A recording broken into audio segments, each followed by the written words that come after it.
tidak perlu takut lagi. Amin. Amin.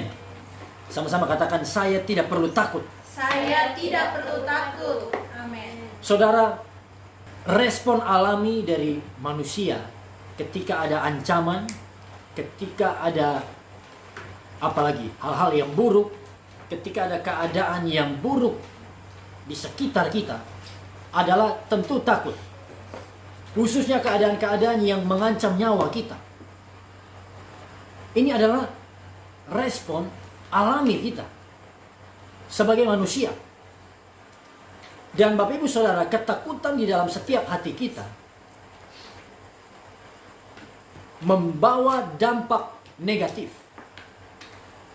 Saudara, takut bukan berarti kita tidak perlu takut. Takut itu normal. Ya. Tetapi ketika kita takut berlebihan, ketika kita dikuasai oleh ketakutan, nah ini dia. Itulah yang membawa dampak-dampak negatif dalam kehidupan kita. Saudara, waktu saudara lihat, waktu kita semua melihat berita-berita hari-hari ini, waktu kita melihat keadaan dunia yang tidak pasti, penyebaran corona yang begitu cepat di daerah kami, bahkan hari ini sudah 68 di Kupang ini, di NTT ini, ya sudah 68. Saudara, apa yang harus kita lakukan sebagai orang percaya ketika kita menghadapi situasi seperti ini? Pada malam hari ini saya ingin berbagi dengan setiap kita di dalam Yohanes pasal yang ke-20, peristiwa ketika Yesus menampakkan diri kepada murid-muridnya, khususnya pertama kali waktu Yesus menampakkan diri. Dan kita akan melihat apa pesan dari kebangkitan Tuhan, ya kan? Yang paling utama bagi para murid dan bagi setiap kita orang-orang percaya yang ada di tahun 2020. Hal yang paling pertama yang kita dapat dari kebangkitan Yesus itu apa sih? Apakah bahwa kita sudah diselamatkan? Tentu. Kematian Yesus di kayu salib sudah membatalkan, ya kan, semua tuntutan hukum Taurat di dalam kehidupan kita. Amin.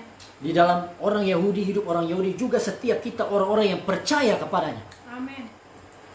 Tetapi secara spesifik ada kebenaran Tuhan, ada pesan Tuhan yang kuat yang ingin Tuhan ajarkan bagi kita dari peristiwa kebangkitannya, khususnya penampakan dirinya kepada Maria Magdalena. Amin. Amin. Bapak Ibu Saudara, kalau kita perhatikan dengan baik, ini begitu luar biasa. Seperti tema pada malam hari ini, kita tidak perlu takut lagi. Waktu Yesus menampakkan diri kepada murid-muridnya, kepada Maria Magdalena dan kepada murid-muridnya, Yesus berkata, damai sejahtera. Inilah, saudara, hal yang paling pertama yang Yesus ingin berikan bagi para muridnya ketika dia bangkit dari kematian. Peace, shalom bagi. Karena mereka ada di dalam situasi penuh ketakutan, keraguan. Dan Yesus datang untuk memulihkan keadaan mereka. Yesus ingin kembali memberikan mereka damai sejahtera. Di tengah-tengah ketakutan. Di tengah-tengah situasi yang tidak memberikan mereka alasan untuk terus ada dalam damai sejahtera. Tetapi justru di tengah-tengah itulah Yesus memberikan damai sejahtera pada mereka. Amin. Saudara, kalau kita memperhatikan keadaan murid-murid pada waktu kematian Yesus dan kebangkitannya, kita akan menemukan tidak sama identik, tetapi perasaan mereka, keadaan mereka itu mirip dengan keadaan kita pada hari ini. Apa yang terjadi Bapak Ibu Saudara? Waktu Yesus mati, di pikiran murid-murid sudah selesai. Sudah selesai perjalanan mereka. Mereka ketakutan dan mereka bersembunyi. Bahkan Maria Magdalena, perempuan yang pertama pergi ke kubur Yesus, dia pergi bukan untuk melihat Yesus bangkit, tapi dia pergi karena dia ingin merempah-rempahi, dia ingin membalsam tubuh Yesus, mayat Yesus. Apa yang terjadi Bapak Ibu Saudara? Murid-murid dikuasai oleh ketakutan karena mereka lupa akan janji Tuhan. Perhatikan. Sebelum Yesus mati, kalau kita membaca di dalam Injil, berulang kali Yesus sudah menyampaikan kepada murid-murid bahwa dia harus, Mesias itu harus menderita, Mesias harus disiksa, Mesias harus mati. Tetapi pada hari yang ketiga dia akan bangkit. Saudara, kematian Yesus ini bukan sesuatu yang terjadi secara instan, sesuatu yang terjadi tiba-tiba tanpa direncanakan. No. Tapi ini sudah direncanakan oleh Bapa sejak awal mulanya. Amin. Bahkan kita tarik kembali kepada perkataan Tuhan di dalam Taman Eden kepada ular, kepada Adam dan Hawa. Kejadian 3 ayat 15, Tuhan sudah menubuatkan keturunan ular, ya kan? Keturunan perempuan ini akan meremukkan kepalamu. Siapa itu? Benih dari perempuan ini. Itulah Yesus Kristus yang mati di atas kayu salib menghancurkan kuasa iblis. Amin. Untuk seterusnya dia mengalahkan maut waktu Yesus mati. Dan keturunan dari ular meremukkan tumit. Amin. Tetapi murid-murid saudara waktu mereka lupa akan janji Tuhan, mereka dikuasai oleh ketakutan dan mereka putus asa. Mereka kehilangan harapan di dalam Tuhan. Apa hubungannya dengan setiap kita? Malam hari ini, ketika kita melihat keadaan sekeliling kita dan kita lupa akan janji Tuhan, kita tahu firman Tuhan. Tuhan bilang jangan kamu khawatir akan apapun juga. Amin. Tuhan bilang aku akan memenuhi keperluanmu. Tuhan bilang, ya kan, bangsa-bangsa mencari makanan, minuman, pakaian. Bangsa-bangsa khawatir akan hal itu. Tuhan Yesus berkata, carilah dahulu kerajaan Allah dan kebenarannya, maka semuanya akan ditambahkan kepadamu. Amin. Kita tahu firman Tuhan, tapi kita lupa. Oleh sebab itu kita dikuasai oleh ketakutan karena wabah corona ini. Saudara dengar baik. Murid-murid tidak wajar, mereka tidak seharusnya mengalami ketakutan pada saat itu. Kalau mereka mengingat janji Tuhan Yesus. Kalau mereka pegang saja, mereka ingat janji Yesus. Mereka berjalan dengan iman. Tentu mereka tidak akan dikuasai ketakutan. Amin. Ketakutan membuat mereka harus mengurung diri. Mereka begitu cemas, mereka khawatir. Mereka tidak produktif. Dan ini juga yang terjadi bagi setiap kita orang percaya karena wabah corona ini, Bapak Ibu Saudara. Tetapi di dalam Yohanes kita akan melihat apa yang terjadi. Di dalam Yohanes 20 kita baca dulu ayat 1 sampai ayatnya yang ke 4. Lalu saya akan mencoba menjelaskan dari perikop ini. Kita akan melihat apa pesan Tuhan bagi kita dari peristiwa kebangkitan Yesus ini. Kita baca bersama-sama perikopnya, kebangkitan Yesus 1, 2, 3. Pada hari pertama minggu itu, pagi-pagi benar ketika hari masih gelap, pergilah Maria Magdalena ke kubur itu dan ia melihat bahwa batu telah diambil dari kubur.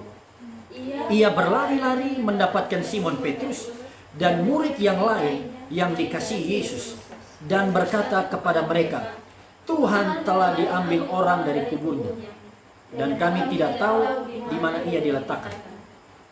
Ayat 3, maka berangkatlah Petrus dan murid yang lain itu ke kubur. Keduanya berlari bersama-sama, tetapi murid yang lain itu berlari lebih cepat daripada Petrus sehingga lebih dahulu sampai di kubur. Kita lanjut saja sampai ayatnya yang ke-8. Ia menjenguk ke dalam dan melihat kain kapan terletak di tanah. Akan tetapi ia tidak masuk ke dalam. Maka datanglah Simon Petrus juga menyusul dia dan masuk ke dalam kubur itu.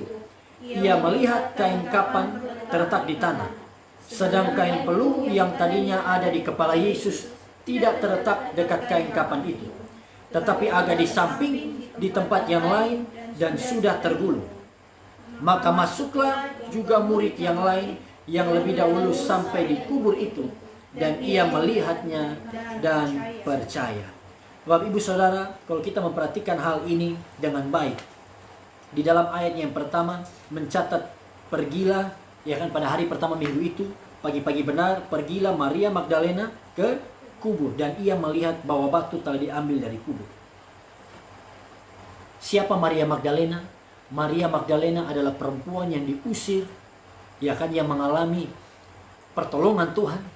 7 roh jahat diusir dari dirinya pada saat itu. dia mengalami pemulihan, pengampunan Tuhan. Dan saudara lihat apa yang terjadi.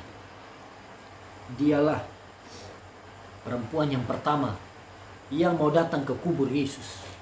Bukan Petrus, bukan Yohanes, bukan murid-murid, 12 murid, tetapi seorang wanita, Maria Magdalena, yang pertama pergi. Kalau kita melihat orang-orang yang rohani, kalau kita melihat orang-orang yang kudus, ya kan, orang-orang yang melayani dengan giat, melayani Tuhan, seringkali kita berpikir, oh, orang-orang ini disiplin, orang-orang ini memang taat pada Tuhan, mereka memang mau berusaha untuk dekat dengan Tuhan. Tetapi saudara, alasan terbesar kenapa seseorang bisa sangat mengasihi Tuhan, bisa mengasihi Yesus, karena orang-orang ini sadar bahwa dosa mereka yang besar sudah diampuni oleh Tuhan. Orang-orang yang sadar akan kasih Tuhan, orang-orang yang sadar akan pengampunan yang Tuhan sudah berikan dalam hidup mereka, akan menjadi orang-orang yang ada di garis depan. Orang-orang yang mau lebih duluan datang kepada Tuhan. Orang-orang yang mau lebih dulu, bahkan orang-orang ini yang akan lebih dulu mengalami kuasa dan pertolongan Tuhan dalam hidup mereka. Amin. Maria Magdalena, dia sadar akan kasih Tuhan, dan dia yang lebih dahulu, ya kan, melihat kebangkitan Tuhan kita Yesus Kristus. Dengar baik, saya dan saudara, kita tidak lebih baik dari Maria Magdalena. Kalau Maria Magdalena berdosa, Tuhan sudah ampuni. Setiap kita dulunya harusnya binasa. Roma 3 ayat 23 katakan semua orang telah berbuat dosa. Roma 6 ayat 23, upah dari dosa adalah maut. Dampak dari dosa adalah seharusnya kita terpisah dari Tuhan, kita binasa untuk selama-lamanya. Maut. Kalau saudara nonton berdua atau ada 3 orang, lihat di kanan kiri baru bilang, lu nih harusnya terima maut, bilang gitu. Kamu harusnya alami maut. Saya dan saudara harusnya binasa, tetapi karena kasih Tuhan, karena kebaikan Tuhan dalam kehidupan kita, Dia tebus setiap dosa kita. Amin. Dia pikul sakit penyakit kita. Dia tanggung semua kutukan yang harusnya ditimpakan bagi kita. Dan Dia berkata di atas kayu salib, sudah selesai. Kita sudah diampuni. Amin. Seharusnya hari ini kita menjadi orang-orang yang sungguh-sungguh mengasihi Tuhan, sungguh-sungguh melayani Tuhan. Khususnya di tengah wabah corona, kita mau lebih dalam lagi bangun hubungan pribadi dengan Tuhan. Saudara akan melihat, kau akan mengalami pertolongan Tuhan yang luar biasa di dalam setiap kehidupan. Amin. Bapak Ibu Saudara, ketika Maria Magdalena pergi dan dia melihat batu telah diambil dari kubur, tentu dia melihat Yesus sudah tidak ada lagi, mayatnya tidak ada lagi. Ayatnya yang kedua, dia berlari mendapatkan Simon Petrus dan murid yang lain yang dikasihi Yesus. Bapak Ibu perhatikan, Maria Magdalena baru saja tiba di kubur, ya kan? Dia dari rumahnya, dia berjalan ke kubur. Waktu dia tiba ke kubur, dia lihat Yesus tidak ada, dia langsung berlari kembali pada Petrus dan Yohanes. Perhatikan, baru sampai dia langsung berlari pergi. Dia bukan laki-laki, ya kan, dia bukan seorang pemuda yang kuat, dia seorang perempuan. Artinya apa? Orang yang cinta akan Tuhan tidak akan mudah lelah, tidak akan gampang menyerah. Tapi orang yang cinta Tuhan pasti terus berapi-api, terus bernyala-nyala, terus semangat untuk mencari Tuhan, terus semangat untuk melayani Tuhan. Yesaya 40 ayat 31, ya kan? Orang yang menanti-nantikan Tuhan, those who wait upon the Lord, orang yang menanti-nantikan Tuhan akan mendapatkan kekuatan baru. Kita akan seperti burung Raja Wali yang terbang. Kita berjalan, kita tidak akan menjadi lelah. Kita berlari, kita tidak menjadi lesu. Karena apa? Karena Tuhan sumber kekuatan kita. Amin. Dia berlari kembali mendapatkan Petrus dan murid yang lain yang dikasihi Yesus. Siapa ini? Tentu ini adalah Yohanes. Dan apa yang terjadi? Perhatikan ayat yang ketiga, Petrus dan Yohanes pergi ke kubur. Ayat 4, keduanya berlari bersama-sama, tetapi murid yang lain itu berlari lebih cepat daripada Petrus, sehingga dia lebih dahulu sampai di kubur. Kenapa Yohanes berlari lebih cepat, Yohanes lebih muda, iya kan? Dia lebih muda dari Petrus, dan ada alasan yang lain tidak tertulis, tapi ini hasil perenungan saya. Kenapa Yohanes lari lebih cepat sampai ke kubur, Petrus terlambat sampai? Bisa juga karena Petrus masih segan, iya kan? Dia masih malu untuk bertemu dengan Yesus. Karena terakhir kali ada kesan yang buruk antara Petrus dengan Yesus. Ayam belum berkokok 3 kali, Petrus sudah berkokok 3 kali. Maksudnya Petrus sudah menyangkal Yesus 3 kali. Sehingga dia lari juga. Dia ada pikir, oh ini kalau saya sampai duluan pasti Tuhan semprot ini. Tetapi saudara, apa yang terjadi? Yohanes sampai terlebih dahulu, ayatnya yang kelima, kita akan melihat di sini. Yang sampai terlebih dahulu, siapa? Yohanes. Ia menjenguk ke dalam dan melihat kain kapan terletak di tanah, akan tetapi ia tidak masuk ke dalam. Ayatnya yang ke-6, Simon Petrus juga menyusul dan ia melihat kain kapan terletak di tanah, sedang kain peluh yang tadinya ada di kepala Yesus tidak terletak dekat kain kapan itu, tapi sudah agak di samping di tempat yang lain dan sudah tergulung. Bapak Ibu Saudara, perhatikan ini. Kita akan melihat dalam bahasa aslinya ada perbedaan kata melihat dari yang ditulis tentang Yohanes melihat dengan Petrus yang melihat ke dalam kubur itu. Di dalam ayatnya yang kelima, perhatikan. Ia menjenguk ke dalam dan melihat kain kapan terletak di tanah, akan tetapi ia tidak masuk ke dalam. Kata melihat di dalam ayat 5 ini yang menunjuk kepada Yohanes yang melihat ke dalam kubur, menjenguk, dia melihat ke dalam kubur. Ini berasal dari kata dalam bahasa Yunani blepo, artinya melihat dengan mata fisik. Bapak Ibu catat.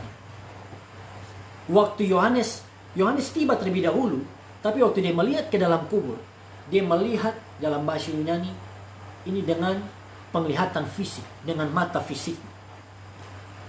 Dan apa yang dia lihat, dia tidak melihat apa-apa, ya kan? Melihat dengan mata fisik atau penglihatan dengan mata fisik ini adalah penglihatan yang terbatas. Bapak Ibu catat ini. Kalau kita melihat keadaan kita, kalau kita melihat peristiwa yang terjadi dalam hidup kita hanya dengan mata fisik, kita tidak bisa menilai dengan dalam, kita tidak bisa menilai dengan baik apa arti dari peristiwa itu, apa yang harus kita lakukan sebagai orang percaya. Kita tidak bisa mempertimbangkan sikap yang harus kita ambil yang tepat. Amin. Yohanes melihat dalam bahasa Yunani blepo, melihat dengan mata fisik. Kemudian dia tidak melihat apa-apa. Dia tidak masuk ke dalam. Bapak Ibu Saudara, kita sebagai orang percaya, kita diajarkan Tuhan bukan untuk hidup karena melihat. Firman Tuhan dengan jelas katakan, orang benar hidup bukan karena melihat, tapi kita hidup karena percaya. Perhatikan. Ketika kita hidup karena melihat, kita bergantung kepada apa yang kelihatan. Situasi ekonomi, penyebaran wabah, penyebaran virus corona ini. Kita melihat keuangan kita yang semakin melemah. Kita melihat bisnis kita yang mulai merugi. Waktu saudara fokus pada apa yang kelihatan, saudara akan menjadi lemah. Kita akan menjadi takut. Kita dikuasai oleh ketakutan. Tetapi saudara, kita perlu untuk berjalan karena kita percaya kepada Tuhan. Amin. Waktu kita lihat keadaan di sekeliling, kita akan menjadi depresi. Bangsa Israel waktu melihat Goliat yang tinggi besar menantang mereka, tidak ada yang berani melawan dia. Karena mereka apa? Mereka melihat Goliat yang ada di depan mereka. Bahkan Saul pun yang paling tinggi, raja yang harusnya jadi teladan, panutan, Saul pun tidak berani melawan Goliat. Karena Saul sudah tidak lagi disertai Tuhan. Saul melihat Goliat yang ada di depannya. Tapi waktu Daud sampai, ya kan, waktu Daud tiba di medan pertempuran, tidak peduli dia pendek, dia kecil, dia bungsu, tapi dia lihat Goliat. Dia bukan lihat dengan mata fisiknya, dia lihat Goliat dari sudut pandangnya Tuhan. Amin. Goliat memang besar bagi manusia, tapi Tuhan yang dia sembah, Yehova, lebih besar dari Goliat. Amin. Saudara, kalau kita ada di dalam situasi yang tidak pasti ini, mari lihat situasi ini dengan sudut pandang Tuhan. Amin. Artinya apa? Masalah kita besar, tapi Tuhan kita sanggup menolong kita melalui masalah ini. Kasih tepuk tangan sorak-sorak bagi Tuhan. Haleluya. Waktu 10 pengintai lihat penduduk di Kanaan, mereka lihat dengan mata jasmani mereka. Apa yang terjadi? Mereka ketakutan. Firman Tuhan mencatat, mereka berkata, kami melihat diri kami seperti belalang di depan mereka. Ketakutan membuat mereka mengecilkan kemampuan mereka daripada yang sesungguhnya. Tetapi Yosua dan Kaleb memang mereka melihat orang-orang yang ada di tanah perjanjian besar-besar, raksasa. Tetapi mereka berkata, kita akan telan habis mereka. Amin. Karena mereka melihat orang-orang besar ini dari sudut pandang Tuhan, bukan dengan mata fisik mereka. Amin. Amin. Waktu Yohanes melihat dengan mata fisik. Kemudian dia keluar kembali. Dia tidak masuk ke dalam. Ayatnya yang kelima, ayatnya yang keenam, maka datanglah Simon Petrus juga menyusul dia. Saudara bayangkan perasaan Simon Petrus. Waktu dia sampai seperti apa? Aduh, mati sudah ini Yesus. Ini ketemu Tuhan, maka beta selesai sudah. Beta cuma nyangkal Tuhan 3 kali, pasti Tuhan mengamuk. Tapi toh begitu waktu dia sampai, dia melihat, dia masuk ke dalam kubur, dia melihat kain kapan terletak di tanah. Bapak Ibu perhatikan, kata melihat di dalam ayatnya yang ke-6 ini, waktu Petrus melihat, ini berasal dari kata Yunani theoreo. Melihat artinya melihat dengan pemahaman logis dan dengan pengertian. Ini lebih dalam lagi. Kalau Yohanes pertama kali dia melihat dengan mata fisik, terbatas, cenderung menjadi lemah. Tetapi Petrus melihat dalam bahasa Yunani theoreo, melihat dengan pengertian, dengan pemahaman logis, melihat dengan pertimbangan logika. Perhatikan ini. Dia melihat dengan pertimbangan logika lebih dalam. Makanya di sini mencatat apa yang dia lihat. Dia melihat kain kapan terletak di tanah, ayat 6, ayat 7, sedangkan kain peluh yang ada di kepala Yesus tidak terletak dekat kain kapan itu, tapi agak di samping. Lebih mendetail Petrus melihat. Sama-sama bilang detail. Detail. Nah, apa maksudnya ini? Melihat dengan pertimbangan, ya, melihat dengan pemahaman logis. Artinya ketika kita melihat situasi kita dan kita berpegang kepada apa kata atau apa pemahaman ilmiah di balik setiap itu. Inilah pemahaman, inilah melihat yang ada yang dengan bahasa Yunani adalah teorio. Melihat dengan pertimbangan logika. Kita ingat peristiwa waktu Yesus hendak memberi makan 5.000 orang. Iya kan? Di dalam Matius 14. Salah satu catatannya dari 4 Injil mencatat murid-murid melihat peristiwa itu. Bagaimana 5.000 orang yang tidak ada makanan. Dan waktu mereka melihat, mereka pakai pertimbangan logika. Tuhan, lebih baik kita suruh mereka, ya kan, pergi ke kampung-kampung terdekat supaya mereka beli makan. Nah, melihat yang kedua ini artinya melihat dengan pertimbangan logis apa yang tepat untuk dilakukan pada saat itu. Amin. Tetapi mengandalkan logika. Usul itu kedengarannya baik. Tetapi saudara, kalau kita ada di dalam hadirat Tuhan, Tuhan sanggup menolong kita, Tuhan sanggup melakukan perkara yang di luar logika. Amin. Kita mungkin bisa kasih alasan, kita mungkin bisa kasih jalan keluar yang logis, yang natural. Tapi Tuhan sanggup bekerja secara supranatural. Amin. Di atas dari cara yang alami, cara yang normal dalam kehidupan kita. Amin. Amin. Kalau kita melihat corona dengan pemahaman seperti teorio ini, ya kan? Dari kata ini, ya kan? Ada kata teori. kita akan mengerti, oh corona ini hanya flu biasa, ya kan? Oh corona dampaknya seperti ini, tanda-tandanya begini. Kita yang tahu sebatas teorinya, logika. Apa yang terjadi? Kita lanjut di dalam ayatnya yang ke-8. Yang pertama, blepo melihat dengan mata fisik, kemudian teorio melihat dengan pengertian logis. Ayatnya yang ke-8, maka masuklah juga murid yang lain. Yohanes masuk kembali, yang lebih dahulu sampai di kubur itu, dan ia melihatnya dan percaya. Kata melihat di dalam ayat 8 ini berasal dari kata Yunani eido.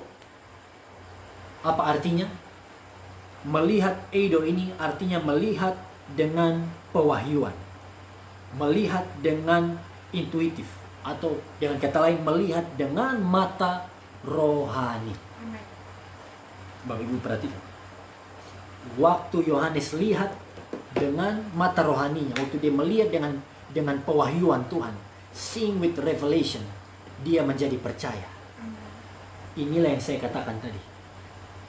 Kita sebagai orang percaya bukan berjalan karena kita melihat apa yang kelihatan secara fisik. Amin. Tapi kita berjalan dengan pandangan kita terarah kepada firman Allah. Kita berjalan karena kita percaya kepada firman Tuhan. Amin.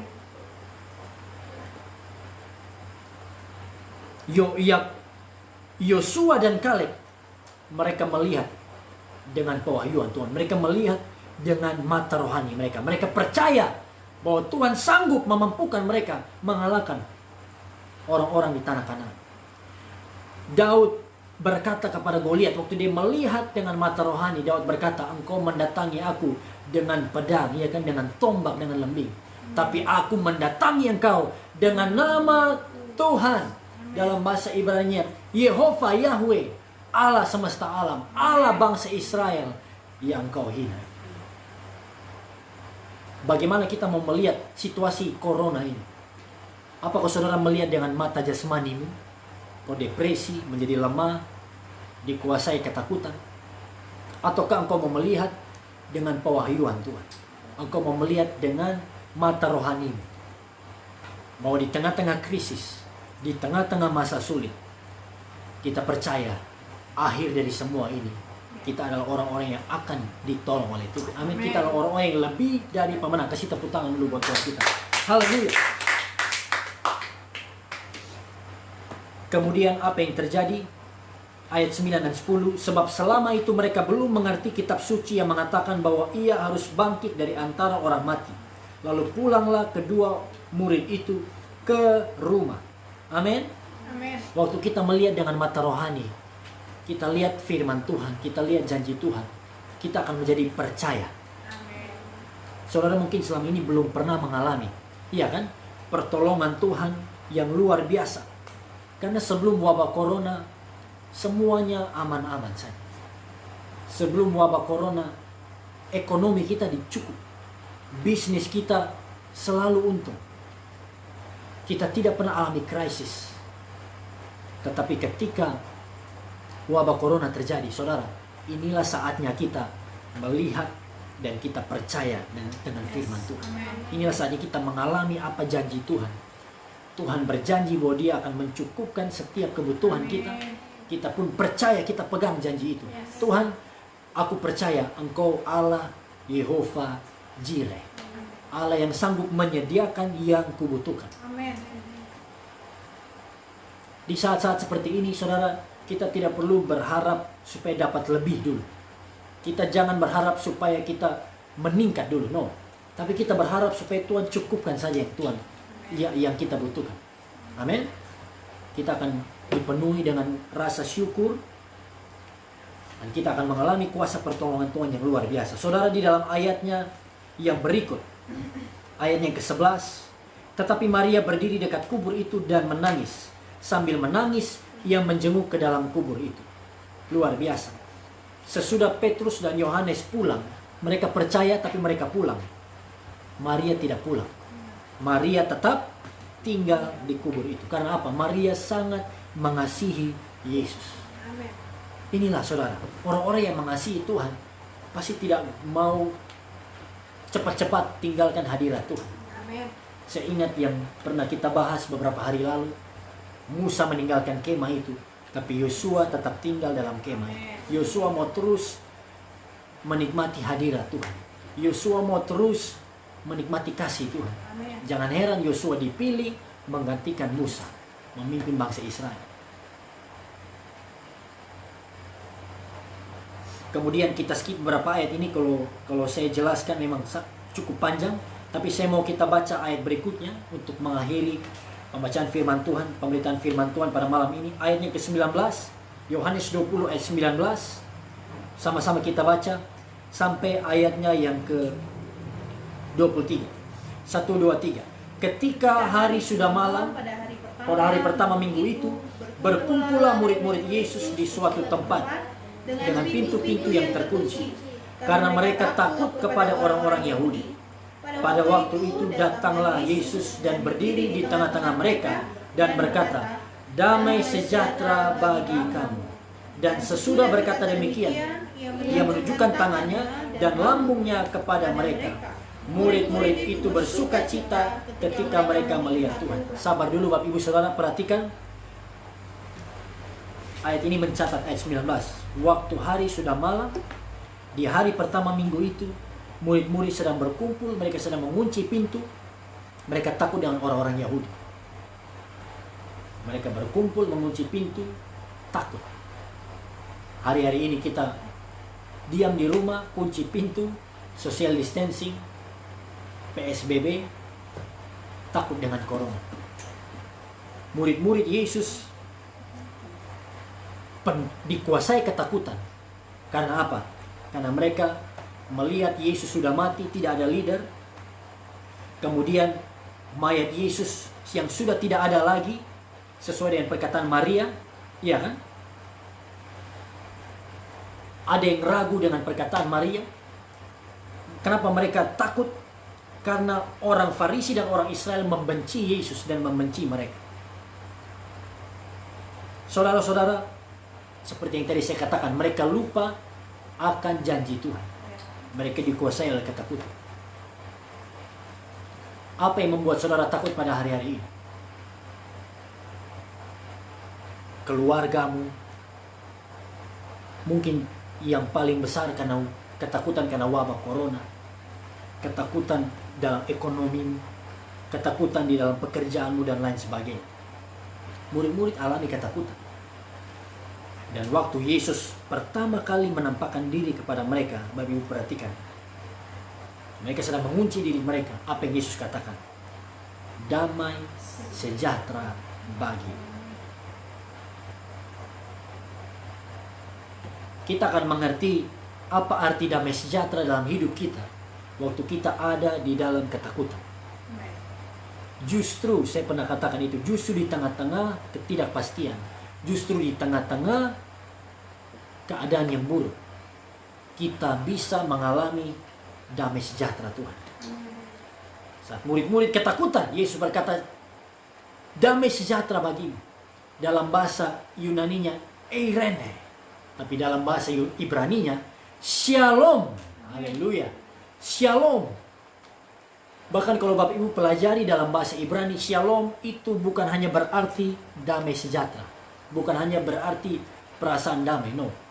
Tapi shalom itu berbicara tentang keutuhan, wholeness. Keutuhan atau berkat Tuhan yang menyeluruh dalam setiap aspek kita. Bukan hanya untuk damai, jiwa kita damai sejahtera. Tetapi shalom berbicara soal keutuhan, berkat Tuhan. Untuk saudara, kecukupan di dalam ekonomi kita juga. Amin. Shalom juga berarti berkat Tuhan kesehatan dalam tubuh jasmani kita. Shalom juga berarti keselamatan yang Tuhan berikan bagi kita. Amin. Waktu saudara katakan shalom, saudara sedang mengimani keutuhan berkat Tuhan ada dalam kehidupan saya dan saudara.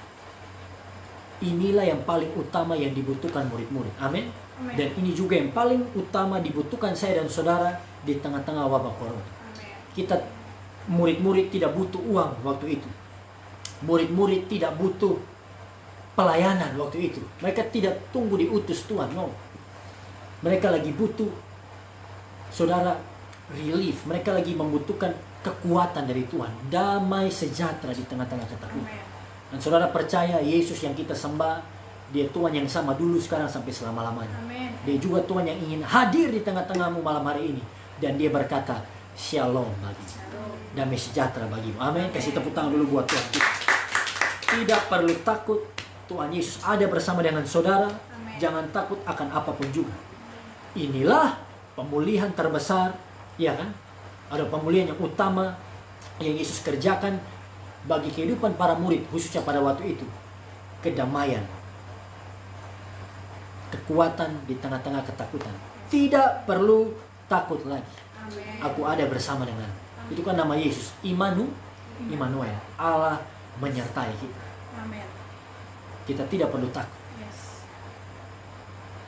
Kematian Yesus, kebangkitan Yesus mengerjakan keselamatan bagi kita. Dan juga menghilangkan segenap ketakutan dalam diri kita. Amen. Apa yang saudara takutkan? Takut mati? No, tidak perlu takut mati. Karena kita tahu di dalam Yesus kita terima jaminan keselamatan. Amen. Amin. Kalau kita serahkan hidup kita pada Yesus, kita percaya pada Tuhan, dan kita hidup seturut kehendak Tuhan. Amin. Jadi bukan hanya sekedar percaya lalu kita hidup dalam dosa, no, tapi percaya dan kita melakukan kehendak Tuhan. Amen. Ayat yang ke-20. Sesudah berkata demikian, ia menunjukkan tangannya dan lambungnya kepada mereka. Murid-murid bersuka cita karena mereka melihat Tuhan. Bapak Ibu perhatikan, kenapa Yesus langsung menunjukkan tangan dan lambungnya? Saudara, kebangkitan Yesus adalah tanda, luka-luka Yesus adalah bukti bahwa dosa-dosa kita sudah diampuni. Amen. Bahkan ada seorang hamba Tuhan katakan seperti ini, satu-satunya karya manusia yang ada di sorga. Perhatikan, apa karya manusia yang ada di sorga? Di sorga semua adalah karya Tuhan. Amen. Semuanya adalah ciptaan Tuhan. Tetapi ada juga karya manusia yang ada di sorga. Apa itu? Luka di tangan dan di lambung Yesus. Yes. Itulah karya manusia yang masih ada di sorga sampai hari ini. Dia dipaku, dia ditombak, dia dibunuh karena dosa dan salah kita. Dia mati untuk menebus setiap kita. Dan dia menunjukkan bekas luka itu sebagai pengingat dan sebagai tanda. Amin. Sama-sama bilang tanda. Tanda. Itu seperti kalau Bapak Ibu belanja, apapun kalau kita belanja, biasa kita mendapat apa? Nota, ya kan? Kita mendapat struknya. Apa itu? Struk, nota itu adalah bukti kita membeli barang itu. Saudara, luka di tangan dan di lambung Yesus, itulah bukti, itulah tanda bahwa dia sudah menebus setiap dosa kita. Dan dia bangkit, dia naik ke surga supaya kita bisa terima keselamatan. Amin. Kasih tepuk tangan dulu buat Tuhan kita Yesus. Haleluya, haleluya. Kita tidak perlu takut lagi. Apapun yang kita alami pada hari-hari ini, percayalah saudara bahwa Yesus sudah mati bagi kita, dia sudah bangkit bagi kita. Firman-Nya ya dan amin. Amin. Dan dia sanggup menggenapi janjinya. Kalau Tuhan sudah menolong setiap kita sampai pada malam hari ini, jangan takut dengan wabah ini, tetap percaya. Bahkan saya teringat ayat itu, hati yang gembira adalah obat. Oh, bukan sekedar obat, obat yang manjur. Tetapi semangat yang patah mengeringkan tulang. Amen. Di tengah-tengah ancaman corona, tetap jaga hati kita, tetap percaya dan tetap bersuka cita. Haleluya. Yang kita bahas beberapa hari lalu, rejoice, bersuka cita. Paulus mengajarkan jemaat, ya kan, jemaat di Filipi, bersuka citalah. Walaupun dia sedang menulis surat itu, dia berada di dalam penjara, tapi dia berkata bersuka cita. Saudara tetap bersuka cita, bersemangat, tetap pandang kepada Tuhan. Dia Tuhan yang melindungi kita, dia Tuhan yang mengasihi kita. Amen. Dan saya berdoa tidak ada hal yang buruk yang terjadi dalam setiap kita, Amin. dalam setiap kehidupan kita. Miliki iman, bahkan juga seperti Yabes waktu dia berdoa. Kiranya Engkau memberkati aku berlimpah-limpah, memperluas daerahku. Amin. Yabes berkata, tanganmu menyertai aku, melindungi aku, ya kan, daripada semua malapetaka. Amin. Sampai dibuat lagu. Kita mau berdoa, Tuhan lindungi aku, Tuhan berkati aku. Amin. Aku percaya akan janji firman. Haleluya.